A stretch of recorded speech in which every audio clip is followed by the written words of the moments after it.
শুভ নববর্ষ। বাংলার এই নববর্ষকে ঘিরে রমনা পার্কে এক ব্যতিক্রমী আয়োজন সেটি আমরা লক্ষ্য করছি।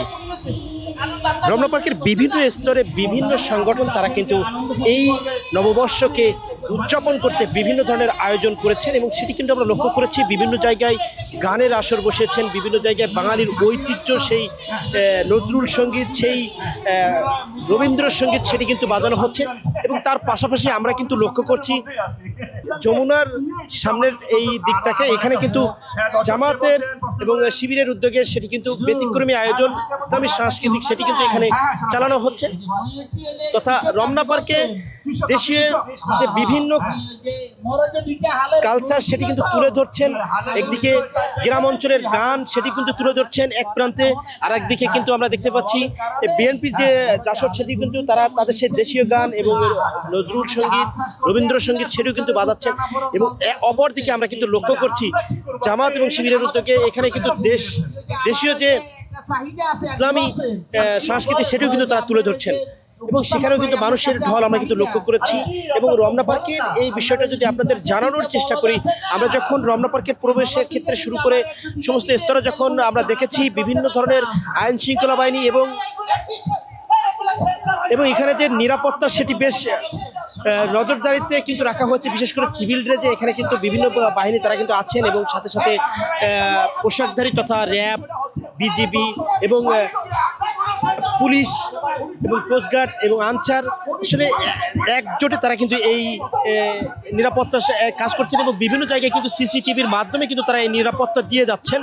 এবং আরও একটা বিষয় যদি জানানোর চেষ্টা করি, বিশেষ করে এখন প্রচণ্ড গরম এবং তাপ এবং গরমের জন্য কিন্তু আমরা লক্ষ্য করেছি এই প্রশাসনের পক্ষ থেকে তারা কিন্তু অ্যাম্বুলেন্সের ব্যবস্থা রাখছেন এবং যাতে দ্রুত সেবা দিতে পারেন মানুষের, সেজন্য কিন্তু তারা আমরা দেখেছি বিভিন্ন ধরনের অ্যাম্বুলেন্সের ব্যবস্থা এবং মেডিকেলের ব্যবস্থা কিন্তু লক্ষ্য করেছি। এবং ইতিপূর্বে কিন্তু আমরা অ্যানাউন্স শুনতে পেয়েছিলাম একটি রোগীর জন্য রক্তের প্রয়োজন, সেটি কিন্তু তারা এই মাইকে অ্যানাউন্স করছিলেন। তথা সর্বস্তরের নিরাপত্তা এই রমনা পার্কে কিন্তু ব্যবস্থা করা হয়েছে। এবং আরও একটি বিষয় জানানোর চেষ্টা করি, যদি এই রমনা পার্কের এই পরিবেশ এবং বাহিরের পরিবেশ সব মিলিয়ে কিন্তু ডিএমপি তথা ঢাকা মেট্রোপলিটন পুলিশ তারা কিন্তু জানিয়ে দিয়েছেন এই পরিবেশটা সর্বোচ্চ বিকাল 5টা পর্যন্ত থাকবে, তারপরে কিন্তু তাদেরকে সরে যেতে নির্দেশ দেওয়া হবে।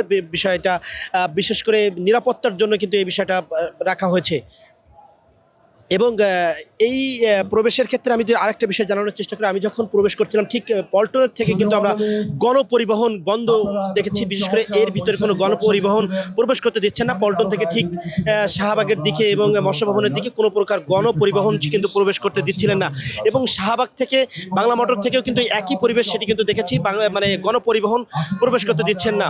তথা এই যে স্তরটা এবং বিশ্ববিদ্যালয়ের স্তরটা সব মিলিয়ে কিন্তু এই মানুষের সমাগম, মানুষের যে বাংলা নববর্ষের উৎসব পালন সেটি কিন্তু বেশ একটা উৎসব আমেজ মানুষের ভিতর কাজ করছে, সেটি কিন্তু আমরা লক্ষ্য করছি।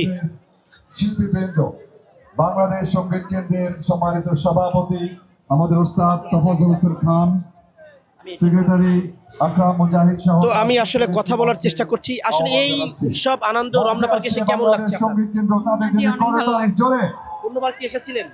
না, আমি অনেক বছর পরে আসলাম। ছোটবেলায় পয়লা বৈশাখ উদযাপন করেছেন, এখন অনেক বড় হয়ে গেছেন, সংসার জীবনে ঢুকে গেছেন, এখন আসলে কেমন অনুভূতি হচ্ছে?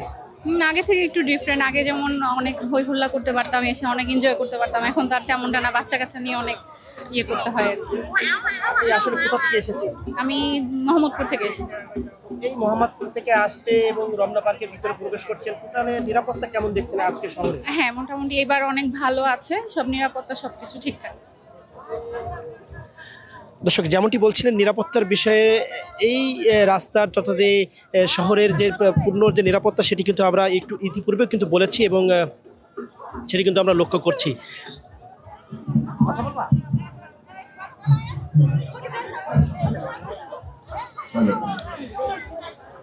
দর্শক আরও একটি বিষয় জানিয়ে রাখি, এখানে কিন্তু উৎসবের সাথে মানুষের যে ভাগাভাগি করে নিচ্ছেন, বিশেষ করে এটা কিন্তু শেয়ার করছেন অনেকেই, কিন্তু মোবাইলে বন্দি করে নিচ্ছেন তাদের সেই উৎসবের বিষয়টা এবং সেটি কিন্তু আমরা লক্ষ্য করছি। বিশেষ করে এখানে অনেকেই এসেছেন ফ্যামিলি নিয়ে, অনেকেই এসেছেন বন্ধুদের নিয়ে, সেটি কিন্তু আমরা এই উৎসবের মাধ্যমে দেখতে পাচ্ছি। আসলে তুমি কি উদ্দেশ্যে আজকে এখানে আসছো রমনা পার্কে? রমনা পার্কে আমার এখানে ভাল লাগে, আজকে অনেক ভাল লাগছে, আমি আসছি তাই। আজকে কি জানো তুমি? হ্যাঁ, পয়লা বৈশাখ আজকে, তাই আমি আসছি। কার সাথে এসেছো? আমার মামা বাবার সাথে এসেছি এখানে। কেমন লাগছে ঘুরে তোমার? এখানে অনেক ভালোই লাগছে। তোমার সবথেকে বেশি স্পেশাল কোন জিনিসটা বেশি ভালো লাগছে? আমার সব থেকে স্পেশাল লাগছে এই যে এখানে এই যে কমেডি হচ্ছে ওটা। দর্শক যেমনটি জানাচ্ছিলেন যে আসলে রমনা পার্কের এই পরিবেশটা আসলে সকলের জন্য অনেকটা বেশি আনন্দদায়ক লাগছে এবং সেটি কিন্তু আমি দেখানোর চেষ্টা করছিলাম। এই ছিল আসলে রমনা পার্ক থেকে সর্বশেষ আপডেট।